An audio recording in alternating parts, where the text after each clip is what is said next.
Hi everyone, welcome to my YouTube channel. ಇವತ್ತಿನ ಮುದ್ದು ಸೊಸೆ ಧಾರಾವಾಹಿ ಏನಾಗುತ್ತಂತ ನೋಡ್ಕೊಂಬರೋಣ ಬನ್ನಿ. ಸಂಚಿಕೆಯ ಶುರುವಿನಲ್ಲಿ ರತ್ನ ಅವ್ರ ವಿದ್ಯೆ ಅವರಿಗೆ ಕೇಳ್ತಾರೆ, ಏನಾಯ್ತವ ಸರಿ ಬುಡುಸು ಹೇಳು ಅಂತ ಹೇಳಿದಾಗ ವಿದ್ಯೆ ಅವರು ಹೇಳ್ತಾರೆ, ಏನಂತ ಹೇಳಕ್ಕ, ನೀನು ಪ್ರಾಣಕ್ಕೆ ಪ್ರಾಣ ಆಗಿರೋ ನಿನ್ನ ಗಂಡ ಇನ್ನೊಬ್ರ ಜೊತೇಲಿದ್ದ, ನಿನಗೆ ಸೌತಿನ ಥರ ಕೊಟ್ಟಿದ್ದಾರೆ ಅಂತ ನಾನು ಹೆಂಗೆ ಹೇಳಿ ಅಂತ ಚಂಪವ್ರು ಹೇಳಿದ್ದನ್ನು ಹೇಳ್ತಾರೆ. ಈ ಕಡೆ ನೋಡಿದರೆ ಸಾವಿತ್ರಿ ಅವರು, ನನ್ನ ಮಗಳಿಗೆ ಅನ್ಯಾಯ ಆಗೈತೆ, ಅದಕ್ಕೆ ನ್ಯಾಯ ಕೊಡಿಸೋರು ಯಾರು, ಹಾಗಾಗಿ ಮದುವೆ ಮಾಡಿಸ್ತಾ ಇದೀವಿ ಕಣೆ ಅಂತ ಸಾವಿತ್ರಿ ಹೇಳಿದ್ದನ್ನು ಹೇಳ್ತಾರೆ ವಿದ್ಯೆಯವರು. ಇನ್ನೊಂದು ಕಡೆ ಶಿವರಾಮೇಗೌಡರು, ಇದಕ್ಕೆ ಸಾಕ್ಷಿ ನಾನೇ ಆಗಿರೋದ್ರಿಂದ ಭದ್ರನಿಗೆ ಇನ್ನೊಂದು ಮದುವೆ ಆಗಲೇಬೇಕು ಅಂತ ಹೇಳಿದ್ದನ್ನು ಹೇಳ್ತಾರೆ. ಈ ವಿಷಯನೆಲ್ಲ ಕೇಳಿ ಚೆಲುವ ಹಾಗೆ ರತ್ನ ಅವ್ರಿಗೆ ತುಂಬ ಶಾಕ್ ಆಗೋಗುತ್ತೆ. ನಿಜವಾಗ್ಲೂ ವಿನಂತಿ ಅಕ್ಕನಿಗೆ ಏನಾದರೂ ಅನ್ಯಾಯ ಆಗಿದ್ರೆ ನಾನೇ ಅವಳ ಪರವಾಗಿ ನಿಂತ್ಕೊಂತಿದ್ದೆ ಅಪ್ಪಯ್ಯ, ಆದರೆ ನಮ್ಮ ಗೌಡರು ಅಂಥ ತಪ್ಪು ಮಾಡೋದಕ್ಕೆ ಸಾಧ್ಯನೇ ಇಲ್ಲ. ಅವರು ಏನು ಅಂತ ನನಗೆ ಸಂದಾಗ ಗೊತ್ತು, ಮನ್ಸಿನಲ್ಲೂ ಬೇರೆ ಹೆಣ್ಣಿನ ಬಗ್ಗೆ ಯೋಚನೆ ಮಾಡಲ್ಲ ಅಪ್ಪಯ್ಯ ಅಂತ ಹೇಳ್ತಾರೆ ವಿದ್ಯೆಯವರು. ಅವ್ರ ವಿರುದ್ಧ ಮಸ್ಲತ್ ಮಾಡೋರೆ, ಅದಕ್ಕೆ ಗುಟ್ಟಾಗಿ ಅಟ್ಟಿಲಿ ಮದುವೆ ಮಾಡೋಕೊಂಟವ್ರೆ ಅಂತ ಹೇಳ್ತಾರೆ ವಿದ್ಯೆಯವರು. ಇದನ್ನು ಕೇಳಿ ಚೆಲುವರಾಜ ಅವರಿಗೆ ಶಾಕ್ ಆಗೋಗ್ಬಿಡುತ್ತೆ. ನಮ್ಮ ಅಳಿಯಂದ್ರಿಂದ ಇಂಥ ತಪ್ಪಾಗೈತಂದ್ರೆ ಆ ಭಗವಂತನೇ ಮೆಚ್ಚಕ್ಕಿಲ್ಲ, ಇನ್ನು ನಾವು ನಂಬಿವ ಅಂತ ಚೆಲುವರಾಜ್ ಹೇಳ್ತಾರೆ. ಅಪ್ಪಯ್ಯ, ನೀನು ಇವಾಗ ಏನಾದರೂ ಮಾಡದೆ ಹೋದ್ರೆ ನನ್ನ ಬಾಳು ಹಾಳಾಯ್ತದೆ, ಈ ಮದುವೆ ಏನಾದರೂ ಆದರೆ ನಾನು ಮಾತ್ರ ಜೀವಂತವಾಗಿ ಇರೋಕ್ಕಿಲ್ಲ ಅಪ್ಪಯ್ಯ ಅಂತ ಹೇಳ್ತಾರೆ ವಿದ್ಯೆಯವರು. ನಾನು ಬದುಕಿರೋ ಗಂಟ ನನ್ನ ಮಗಳು ಭಾಳ ಹಾಳಾಗೋದಕ್ಕೆ ನಾನು ಬಿಡ್ತೀನೇನವ್ವ ಅಂತ ಚೆಲುವರಾಜ್ ಹೇಳ್ತಾರೆ. ಅಳಿಯಂದ್ರಿಗೆ ನೀನು ಒಬ್ಳೆ ಹೆಂಡ್ರು, ಅದೆಂಗೆ ಬ್ಯಾರೆ ಮದುವೆ ಮಾಡ್ತಾರೆ ನಾನು ನೋಡ್ಬಿಡ್ತೀನಿ, ನೀನು ಧೈರ್ಯವಾಗಿ ಇರು ಮಗಳೇ ಅಂತ ಚೆಲುವರಾಜ್ ಹೇಳಿದಾಗ ವಿದ್ಯೆಯವ್ರ ಫೋನ್ನ ಕಟ್ ಮಾಡ್ತಾರೆ. ಅಯ್ಯೋ ದೇವ್ರೆ, ಯಾಕೆ ಹಿಂಗೆ ನನ್ನ ಮಗಳ ಬಾಳಲ್ಲಿ ಆಟ ಆಡ್ತಾ ಇದೀಯಾ, ಈಗ ಏನಯ್ಯ ಮಾಡೋದು ಅಂತ ಹೇಳ್ತಾರೆ ರತ್ನ ಅವರು.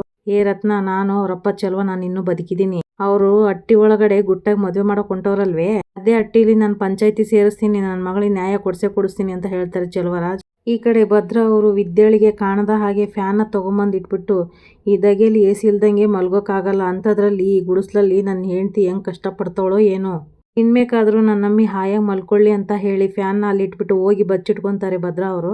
ವಿದ್ಯೆ ಅವರು ತಕ್ಷಣ ಬರ್ತಾರೆ. ಬಂದಿದ ತಕ್ಷಣ ಆ ಕಡೆ ಈ ಕಡೆ ನೋಡ್ತಾರೆ. ಅಯ್ಯೋ, ನಾನು ಹೋಗ್ಬೇಕಾದ್ರೆ ಈ ಫ್ಯಾನ್ ಇರಲೇ ಇಲ್ಲಲ್ಲ, ಯಾರು ತಂದಿಟ್ಟು ಹೋದ್ರು, ಅಮ್ಮಮ್ಮ ಏನಾದರೂ ತಂದಿಟ್ಬಿಟ್ಟು ಹೋದ್ರಾ?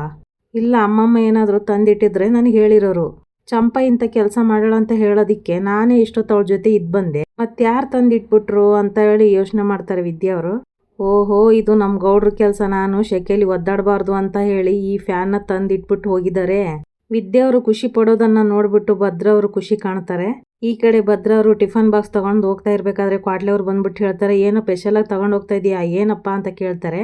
ಭದ್ರ ಅವ್ರು ಹೇಳ್ತಾರೆ, ಏನಿಲ್ಲ ಕಳ, ವಿದ್ಯೆನಿಗೆ ನಲ್ಲಿ ಮೂಳೆ ಅಂದ್ರೆ ಶಾನೆ ಇಷ್ಟ ಅಲ್ವಾ, ಅದಕ್ಕೆ ಚಂಪನ ಕೈಯಲ್ಲಿ ಹೇಳಿ ಮಾಡ್ಸಿವ್ನಿ, ಅದಕ್ಕೆ ತಗೊಂಡೋಗಿ ಇಟ್ಬಿಟ್ಟು ಬರೋಣ ಅಂತ ಹೋಯ್ತಾ ಇದ್ದೀನಿ ಅಂತ ಹೇಳ್ತಾರೆ ಭದ್ರ ಅವರು. ಅಲ್ಲ ಅಣ್ತಮ್ಮ, ಇದೆಲ್ಲ ಮಾಡೋದೇ ಉಂಟಂತೆ, ಅದ್ಯಾಕೆ ಕದ್ದು ಮುಚ್ಚಿ ತಗೊಂಡೋಗಿ ಮಡಿಗೆ ಅಂತ ಕ್ವಾಟ್ಲೆ ಅವ್ರು ಕೇಳ್ತಾರೆ. ನಾನು ಅವತ್ತೇ ಹೇಳಿಲ್ವೇನೋ ಅವಳು ಮುಂದೆ ನಿಂತ್ಕೊಳ್ಳೋಕೆ ನನಗೆ ಹೊಸಿ ಇರ್ಸು ಮುರ್ಸು ಅಂತ, ಅದಕ್ಕೆ ಅವಳು ಬರೋ ಅಷ್ಟರಲ್ಲಿ ಅಲ್ಲಿ ಇಟ್ಟು ಬರೋಣ ಅಂತ ಹೋಗ್ತಾ ಇದ್ದೀನಿ ಅಂತ ಹೇಳ್ತಾರೆ ಭದ್ರ ಅವರು. ಅಣ್ತಮ್ಮ, ನಿನ್ ಮ್ಯಾಲಿರೋ ಪ್ರೀತಿಗೆ ಅತ್ತಿಗೆಮ್ಮ ಏನ್ ಬೇಕಾದ್ರೂ ಮಾಡ್ತವ್ರೆ, ಅವ್ರ ಮೇಲಿನ ಪ್ರೀತಿಗೆ ನೀನು ಹಿಂಗೆಲ್ಲ ಮಾಡ್ತಾ ಇದೀಯಾ, ಅದಕ್ಕೆ ನಿಮ್ಮಿಬ್ರು ಪ್ರೀತಿ ಮೇಲೆ ಕೆಟ್ಕಂಡು ಬಿದ್ದಿರೋದಂತ ಕ್ವಾಟ್ಲೆ ಅವ್ರ ಮನ್ಸೊಳಗೆ ಅನ್ಕೋತಾರೆ. ದೇವ್ರೆ, ಅವರಿಬ್ಬರನ್ನ ದೂರ ಮಾಡಬೇಡ ಕಣಪ್ಪ ಅಂತ ದೇವ್ರ ಹತ್ರ ಬೇಡ್ಕೊತಾರೆ ಕ್ವಾಟ್ಲೆ ಅವರು. ಈ ಕಡೆ ನೋಡಿದ್ರೆ ವಿದ್ಯೆಳಿಗೆ ಗೊತ್ತಾಗ್ದಾಗೆ ಬಾಕ್ಸ್ ಇಟ್ಬಿಟ್ಟು ಹೋಗೋಣ ಅಂತ ಭದ್ರ ಅವರು ಗುಡಿಸ್ಲ ಹತ್ರ ಬಂದಿರ್ತಾರೆ. ಅಷ್ಟರಲ್ಲಿ ವಿದ್ಯೆ ಅವರು ಅಲ್ಲಿಗೆ ಬಂದ್ಬಿಡ್ತಾರೆ. ವಿದ್ಯೆ ಅವ್ರನ್ನ ನೋಡಿದ ತಕ್ಷಣನೇ ಭದ್ರ ಅವರು ಶಾಕ್ ಆಗಿ ಅಲ್ಲೇ ನಿಂತ್ಬಿಡ್ತಾರೆ. ಈ ಕಡೆ ಗೋವಿಂದ ಹಾಗೆ ಅಜ್ಜಮ್ಮ ಕೂತಿರ್ಬೇಕಾದ್ರೆ ಮೋಹನ್ ಅವರು ಅತ್ತೆ ಕಾಫಿ ತಗೊಳ್ಳಿ ಅಂತ ಕೊಡಕ್ಕಂತ ಬರ್ತಾರೆ. ಆಗ ಅಜ್ಜಮ್ಮ ಹೇಳ್ತಾರೆ, ಬೇಡ ಕಣವ, ಈಗ ತಾನೇ ನಾನು ಎಲ್ಲಡಿಕೆ ಹಾಕ್ಕಂತ ಇದ್ದೀನಿ ಅಂತ ಹೇಳ್ತಾರೆ.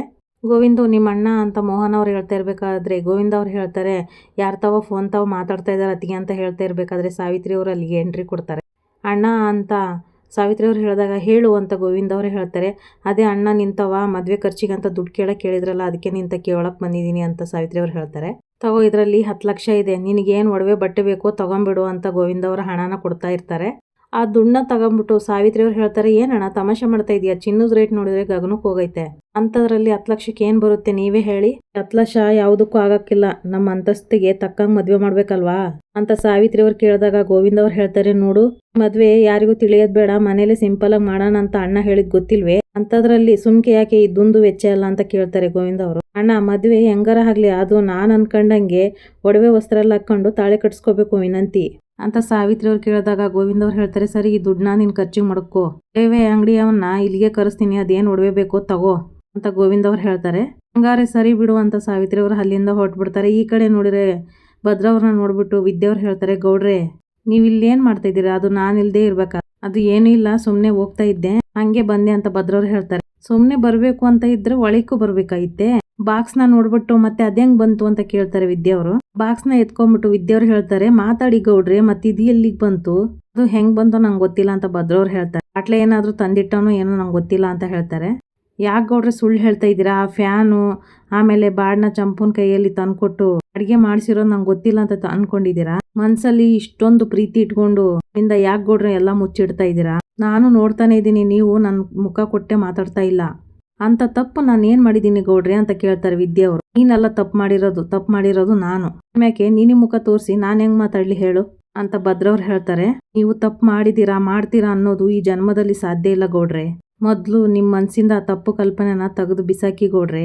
ನೀವು ತಪ್ಪು ಮಾಡಿದೀರ ಅಂತ ಯಾರ್ ಬೇಕಾದ್ರೂ ಹೇಳ್ಬೋದು, ಆದ್ರೆ ನಮ್ ದೇವ್ರ ಸತ್ಯ ನನಗ್ ಗೊತ್ತಿಲ್ವೇ, ಅದು ನಿಮ್ಮಿಂದ ಒಂದು ಹೆಣ್ಣಿನ ವಿಷಯದಲ್ಲಿ ತಪ್ಪಾಗಕ್ಕೆ ಸಾಧ್ಯನೇ ಇಲ್ಲ ಗೌಡ್ರೆ ಅಂತ ವಿದ್ಯೆಯವ್ರು ಹೇಳ್ತಾರೆ. ನಮ್ಮ ಅಪ್ಪನ ನನ್ನ ದ್ಯಾವ್ರು ಅಂತ ಪೂಜೆ ಮಾಡ್ತೀನಿ, ನಾನು ಹುಟ್ಟಿದಾಗಿಂದ ನಮ್ಮ ಮನೆಯವರೆಲ್ಲ ನನ್ನನ್ನ ನೋಡಿದ್ದಾರೆ, ಆದ್ರೆ ನಾನ್ ತಪ್ಪು ಮಾಡಿಲ್ಲ ಅಂತ ಅವ್ರು ಯಾರು ನಂಬಕ್ ತಯಾರಿಲ್ಲ, ಅದರಲ್ಲಿ ನೀನ್ ಹೆಂಗಮ್ಮಿ ನಾನ್ ತಪ್ಪು ಮಾಡಿಲ್ಲ ಅಂತ ನಂಬ್ತಾ ಇದೀಯ ಅಂತ ಕೇಳ್ತಾರೆ ಗೌಡ್ರು. ಪ್ರಪಂಚದಲ್ಲಿರೋ ಎಲ್ಲ ಹೆಂಗಸರಿಗೂ ಗಂಡಸಿನ ಕಣ್ಣಲ್ಲಿ ಕಾಣುವ ಭಾವನೆ ಏನು ಅಂತ ಅರ್ಥ ಮಾಡ್ಕೊಳ್ಳೋ ಶಕ್ತಿ ಇರ್ತದ ಗೌಡ್ರೆ. ನಿಮ್ ಕಣ್ಣಿನ ಭಾವನೆಯಲ್ಲಿ ನಿಮ್ ಬಗ್ಗೆ ಕೆಡ್ತನ ಯಾವತ್ತಿಗೂ ಕಾಣಿಸ್ಲಿಲ್ಲ ಗೌಡ್ರೆ.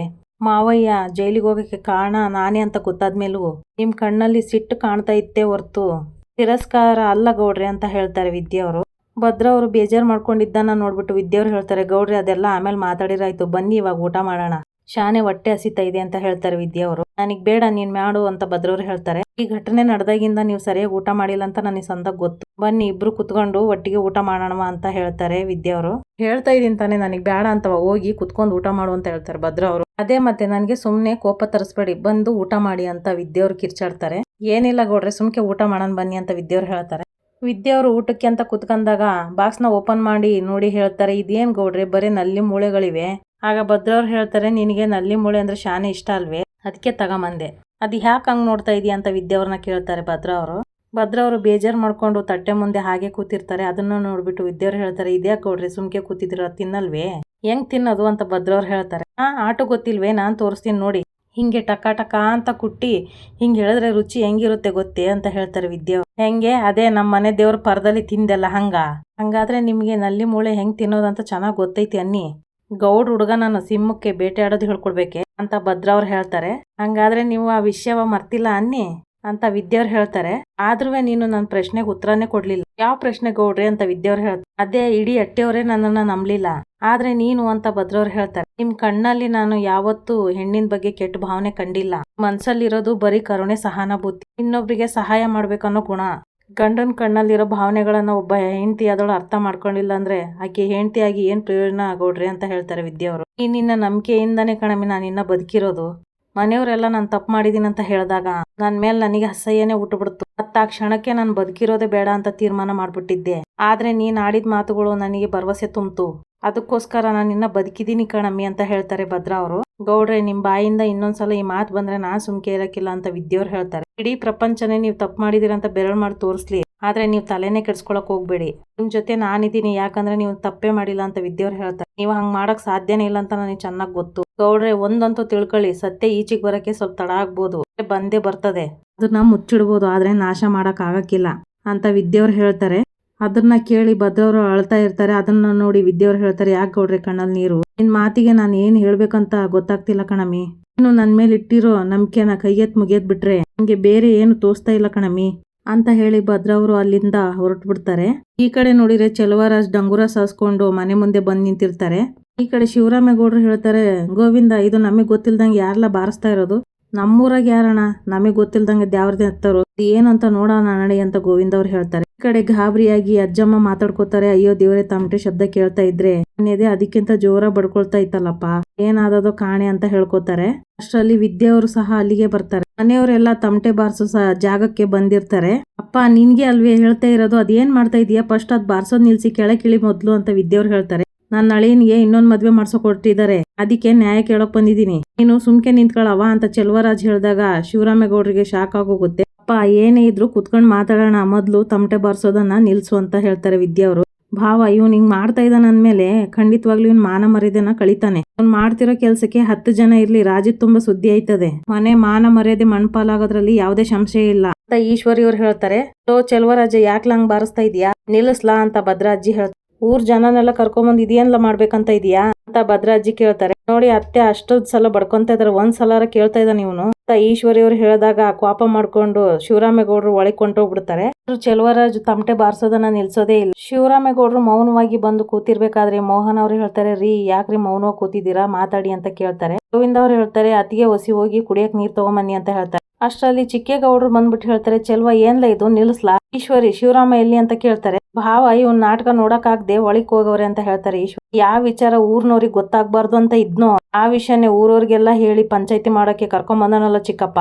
ಮನೆ ಗೊಟ್ಟು ಬೀದಿಗೆ ಬಂತಂದ್ರೆ ಮರ್ವಾದಿ ಹೋಯ್ತದಂತ ದೊಡ್ಡವ್ರು ಹೇಳ, ಅದನ್ನ ನಿಜ ಮಾಡಕ್ ಬಂದವನೆ ಅಂತ ಶಿವರಾಮೇಗೌಡರು ಕೋಪದಲ್ಲಿ ಚಿಕ್ಕೇಗೌಡರಿಗೆ ಹೇಳ್ತಾರೆ. ಇಲ್ಲಿಗೆ ಸಂಚಿಕೆ ಮುಗಿತಾ. ಯಾರೆಲ್ಲ ನನ್ನ ಚಾನಲ್ ನೋಡ್ತಿದ್ರು ದಯವಿಟ್ಟು ಸಬ್ಸ್ಕ್ರೈಬ್ ಮಾಡ್ಕೊಳ್ಳಿ, ಹಾಗೆ ಒಂದು ಲೈಕ್ ಶೇರ್ ಮಾಡಿ. ವಿಡಿಯೋ ನೋಡಿದ್ದಕ್ಕಾಗಿ ಧನ್ಯವಾದಗಳು.